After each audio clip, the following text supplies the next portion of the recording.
question right, I'll give you the book. The name of that boat, we told you yesterday, the name of the boat. Yeah, but do you know the name of it? He gave it a name. Mr. Steed gave his boat a name and he painted it on his boat. The Herald, well done. Good on you. And our theme yesterday, we started off with God is big, and yesterday we talked about God cares about small. Today, God is in love with you. What's that? A teddy bear? Do you reckon it looks like a bear? What do you reckon it looks like? Yeah, well, a kangaroo. It's actually a cat. You're right. It's a cat. That's actually the very first toy that I ever owned. When I was just a little baby, before I came home from Shepparton Hospital, that got put in beside me. Its name is Diddle, as in hey diddle diddle the cat. So, Diddle, you'll see there, he's been burnt a few times on an old kerosene heater when he was just cuddled too close to the kerosene heater on a cold Mildura morning. You'll see his eyes actually used to be closer together.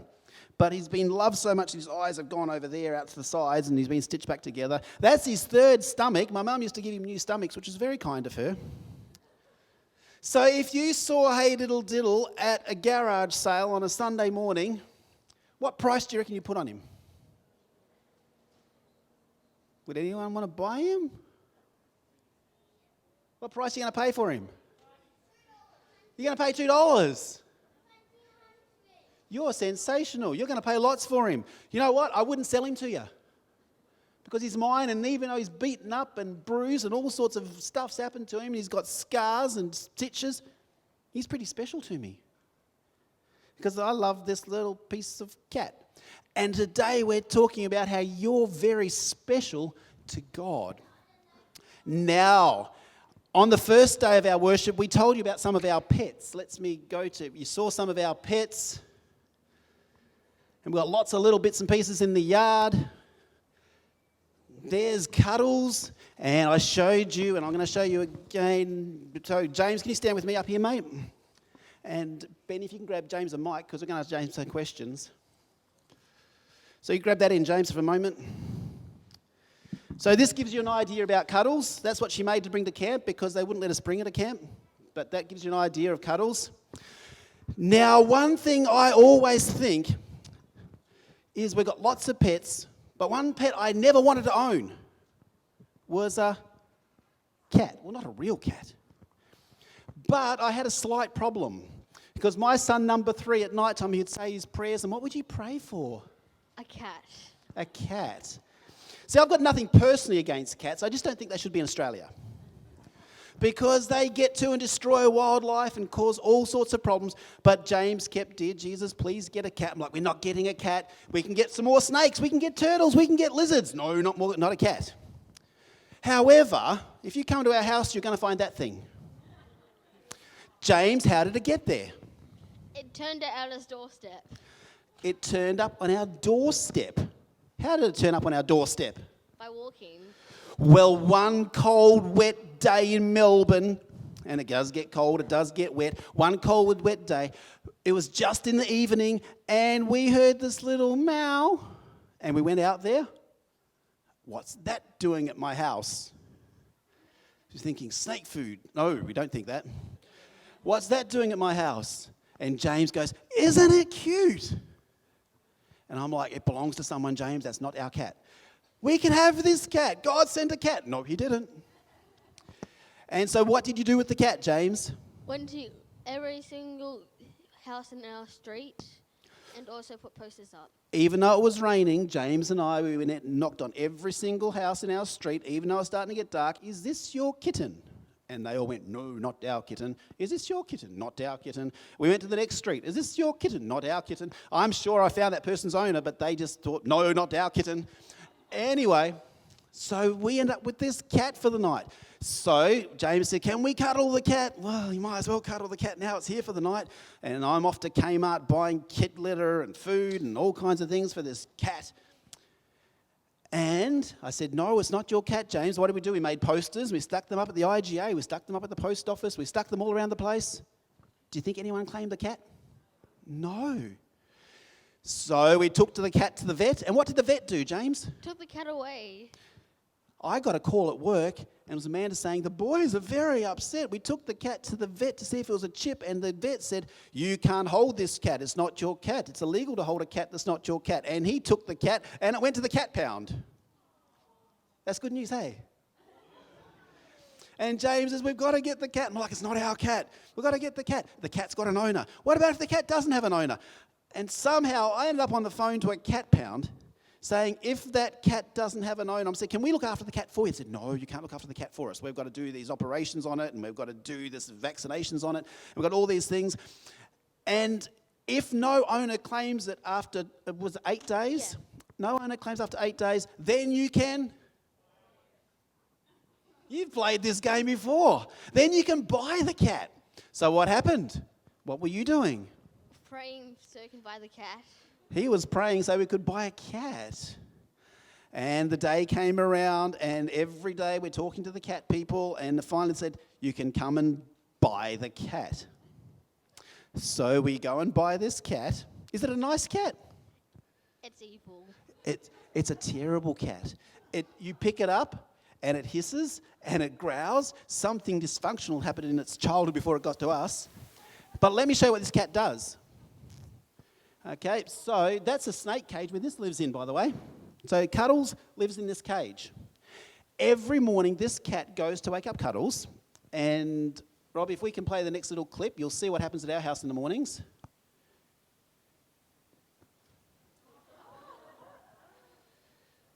Now, the problem is, if it got into there, guess what's going to happen?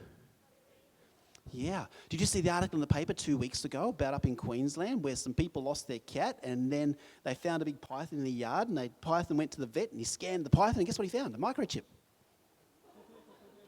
So, wow, if that cat got in there, guess what would happen?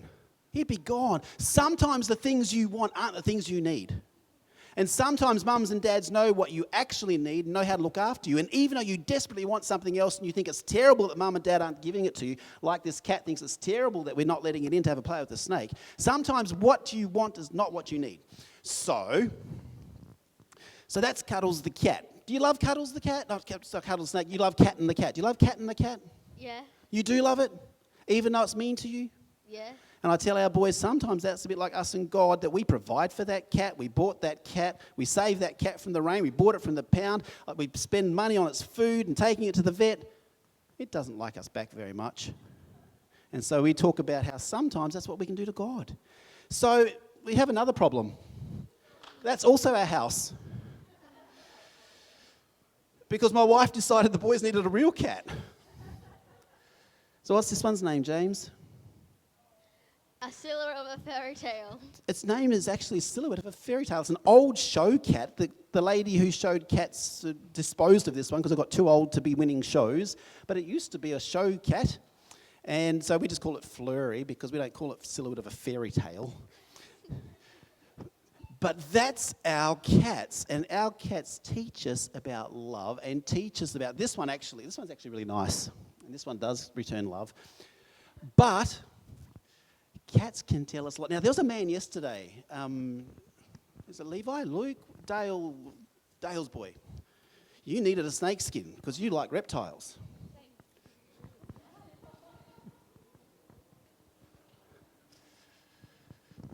Now, God loves us and God works in and through us. But when God works in and through us, we don't end up like being a mean cat. Ben, have you got a story about being nice rather than mean? Well, I have a story about this little red aeroplane. So once upon a time, there was a boy, and he had a little brother. And this boy loved to play with his little brother. But unfortunately, one day, he had to go to school. So he started to go to school, and at school, he'd miss his little brother. And at the school, there was this cool system, right? Where if you were good, you'd get points.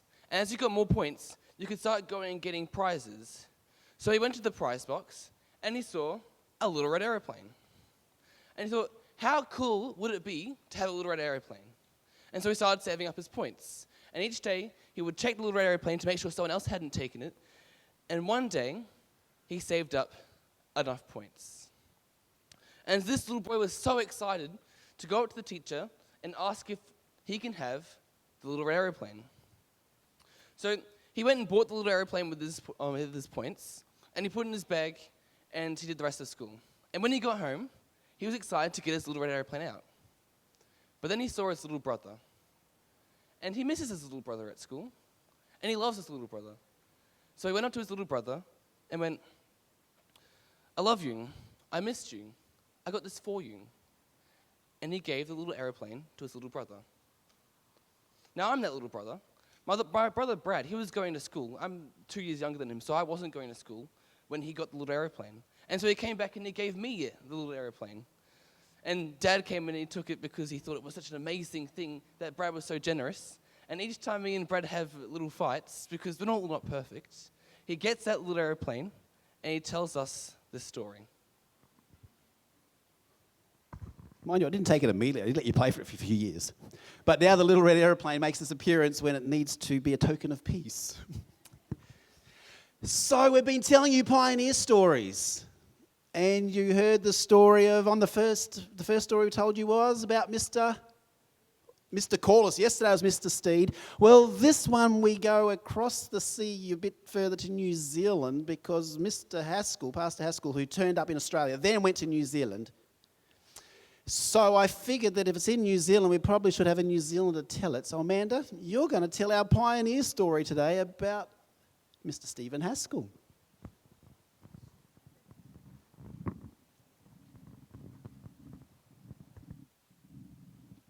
don't know how Brendan Pratt manages to turn the pages and read the story at the same time.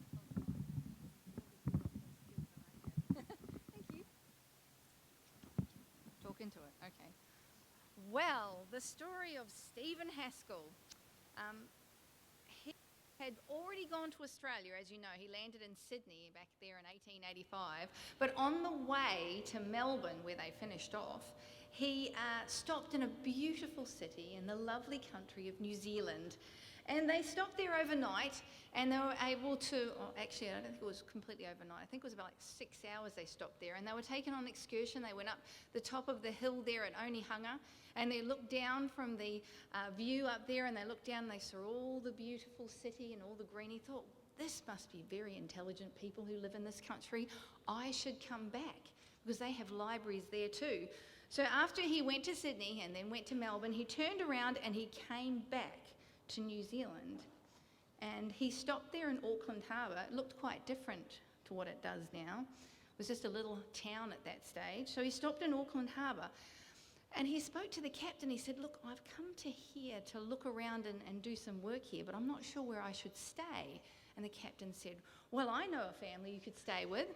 He said, why don't you go up to Turner Street, for those of you who've been to New Zealand, which is down the bottom of town there, and why don't you look up my friend Edward Hare?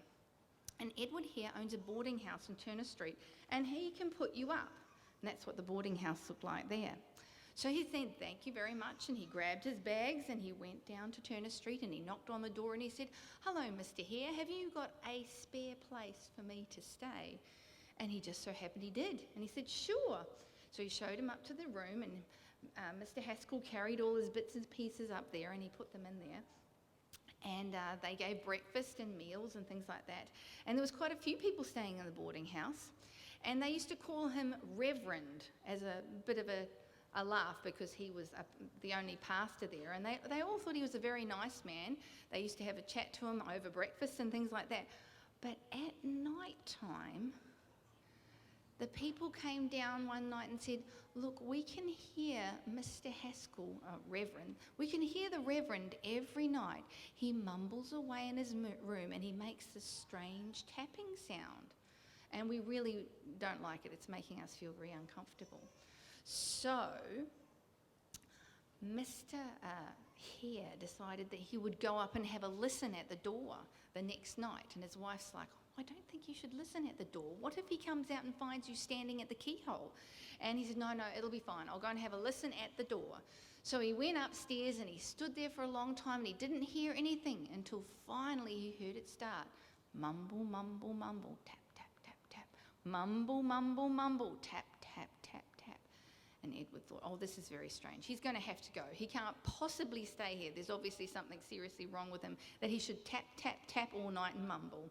So he went back downstairs and said, look, I'm going to have to tell him to leave in the morning. And Elizabeth says, well, maybe you should talk to him about it first, because you don't actually know what it's all about, what this noise and what this mumbling is about.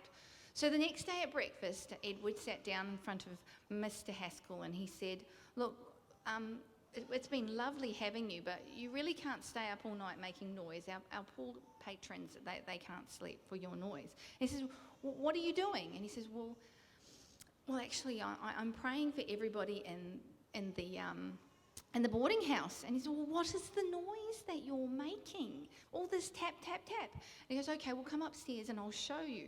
And he had the very first typewriter that had ever been in the Southern Hemisphere. And it was just like seeing the latest Apple computer or something like that. It was the latest thing, the latest fad, and nobody had them down in New Zealand. And Mr. Edward was so excited by what he saw, he decided to order one for himself, which came later. But in the meantime, he said, why don't you come up to Cairo and meet my dad? I reckon that you could chat to my dad and he'd be very interested in what you have to say. So Mr. Haskell went up to Cairo and he met with Edward's family. And some of you may know Robert here. He ended up being a pastor and a president in Australia, and he was actually Edward Hare's brother, and he went across to America and studied there, and he became a pastor and lived here. But he went up to Cairo and he met with the community there, and Joseph Hare was Edward's dad, and he ended up converting Joseph Hare, and the whole community, the whole church became Adventists, because actually most of them were his family. So that whole church, and you can go up to Cairo and you can still find the little church there. And then he came back down to Auckland. He made sure he went around to all the different places and placed all the resources and all the little booklets that they had in the different libraries around Auckland and around New Zealand. He got them posted out, and then he went back to Australia and he kept working in Melbourne. And so that's the story of how Mr. Hare became an Adventist. And because one man decided to go across to New Zealand and share, we have a large community of Adventists in New Zealand. And what that story tells me is you can have the best technology, and at that stage it was a typewriter. And Pastor Robbie Bergen here, who's very clever with technology, in that little van there, he's got all kinds of bells and whistles, and that's wonderful. And if you're good at computers, then that's wonderful, because you can use your IT ability to honour God. But that's great to have the best technology. But that Mr. Haskell, he combined that technology with prayer. And he would be praying for the people in the boarding house, and it says he prayed for the people of Auckland, he prayed for the people of New Zealand, and so we can have technology, but it still comes back to prayer. And it still comes back to praying for people. So, all of us can pray, whether you're good at computers or not, hey? And all of us can pray for other people, and all of us can pray for our church pastor, and all of us can pray for our family members, and all of us can pray for people who are friends of ours that don't know Jesus yet. Because today we've learned that God loves us, so we show God's love to other people. Tomorrow morning we're going to talk some more about God's love. But let me say a prayer for you now. We'll have some more prizes tomorrow. Let me say a prayer for you now. And we'll go and enjoy camp for the day. Let's pray. Dear Lord, as we come to you this morning, we thank you for another day. We thank you got some sunshine today, but even though it was nice to have a bit of rain yesterday. And we pray you guide and bless us today as we do different activities, as we do our crafts, and as we learn different things about you. And we thank you that we can be at camp, and we love you, and we thank you that you want to work in and through us. Guide and bless us now. Amen.